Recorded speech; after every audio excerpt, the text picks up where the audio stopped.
जनता की मांग नहीं है। उनसे मैं ये पूछना चाहता हूँ कि जब हम 2022 के चुनाव में गए थे तो हमने कहा था कि जब हमारी सरकार आएगी तो सरकार आने के बाद हम अपनी पहली कैबिनेट में यूसीसी लाएंगे। तो अगर ये जनता की मांग नहीं होती तो क्या 48 विधायकों का मैंडेट हमको मिलता? इस बात का विरोध तो तब भी किया था कांग्रेस ने कि भाई यूसीसी नहीं आना चाहिए। कांग्रेस तो विरोध ही कर रही थी 2022 में भी। तो इसलिए इस बात को इस तरह से कहना, ये मैं कह सकता हूँ कि जनता का अपमान है।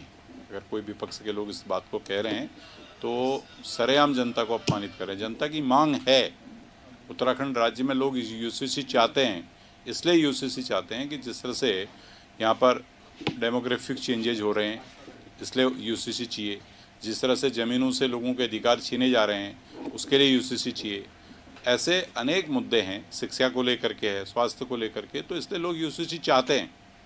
तो ये कहना कि साहब जो है कि ये जनता की मांग नहीं है, बीजेपी की मांग है।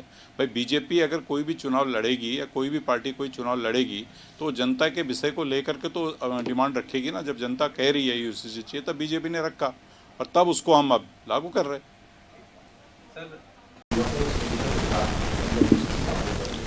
देखिए, यूसीसी हम बार बार करें, ये भारतीय जनता पार्टी का राजनीतिक एजेंडा है। जब से भाजपा का जन्म हुआ ये यूसीसी कहते रहे, लेकिन केंद्र में यूसीसी लागू करने की हिम्मत नहीं हो रही इनकी। 10 साल इन्होंने केंद्र में 2/3 बहुमत के साथ राज किया। तो गठबंधन की इनकी सरकार है, ये तब लागू नहीं कर पाए इसको, ये अब क्या लागू करेंगे?